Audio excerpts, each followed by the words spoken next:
Hello friends, welcome back to my channel. Today லஞ்சுக்கு prepare பண்ண சாம்பார் சாதங்க. லஞ்சுக்கு மட்டும் இல்லை, பிரேக்ஃபாஸ்ட்லேயே ஒரு புடி பிடிச்சாச்சுங்க.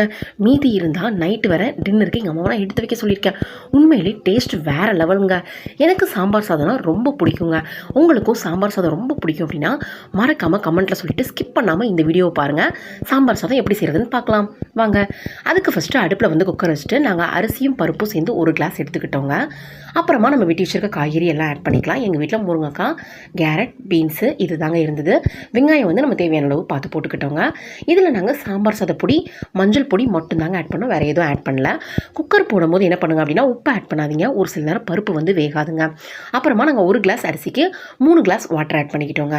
ஏன் அப்படின்னா நம்ம காய்கறியும் சேர்த்துருக்கோம் பார்த்தீங்களா, அதனால் 3 கிளாஸ் வாட்டர் ஆட் பண்ணிவிட்டு நல்லா மிக்ஸ் பண்ணி விட்டுட்டு 3 விசில் மட்டும் விடுங்க. ஏன்னா அதுக்கு மேலே விட்டாலும் ஒரு சில நேரம் அடி பிடிச்சிடும். நாங்கள் 3 விசில் விட்டு எடுத்துட்டோங்க. எடுக்கும் போது எனக்கு வந்து கொஞ்சம் குழைவுத்தன்மை இல்லாமல் இந்த மாதிரி கன்சிஸ்டன்சியில் தாங்க இருந்தது. ஆனால் நான் என்ன பண்ணிட்டேன் அப்படின்னா மறுபடியும் விசில்லாம் விடலைங்க. ஏன்னா நம்ம அடுத்து வந்து புளிக்கரைசல் எல்லாம் ஆட் பண்ணுவோம் பார்த்தீங்களா.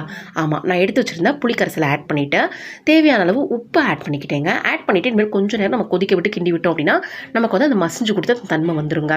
உண்மையிலே சொல்லணும்னா டேஸ்ட் வேறு லெவலுங்க. ஃபைனலில் இதுக்கு நம்ம தாளிப்பு ரெடி பண்ணிக்கலாமா. அதுக்கு இடையில் கொஞ்சமாக ஒரு பேனில் ஆயில் ஆட் பண்ணிவிட்டு இன்னும் நல்லா இதானதுக்கப்புறம் கொஞ்சமாக கடுகு போட்டு, கடுகு நல்லா பொரிஞ்சதுக்கப்புறம் கருவேப்பிலை போட்டு 3 வத்தல் மட்டும் நான் ஆட் பண்ணிக்கிட்டேங்க. வத்தலும் நல்லா பொரிஞ்சதுக்கப்புறம் வெட்டி வச்சுருக்க வெங்காயத்தை ஆட் பண்ணிவிட்டு தாளிப்பு ரெடி பண்ணிக்கிட்டோங்க. தாளிப்பை சாம்பார் சாதத்தில் மிக்ஸ் பண்ணிவிட்டு நல்லா கிண்டி விட்டு இறக்கி வச்சா கமகமன்னு உண்மையாகவே டேஸ்டான சாம்பார் சாதம் ரெடிங்க. எனக்கு ரொம்ப பிடிச்சிருந்துச்சுங்க. ஃபைனலாக டேஸ்ட் வந்து அல்டிமேட்டாக இருந்தது. உங்களுக்கும் சாம்பார் சாதம் பிடிக்கும் அப்படின்னா மறக்காமல் இந்த வீடியோவை நீங்கள் சேவ் பண்ணிக்கோங்க, உங்களோட ஃப்ரெண்ட்ஸுக்கு ஷேர் பண்ணிக்கோங்க. அப்படியே என்னோட சேனலை மறக்காமல் சப்ஸ்கிரைப் பண்ணிக்கோங்க.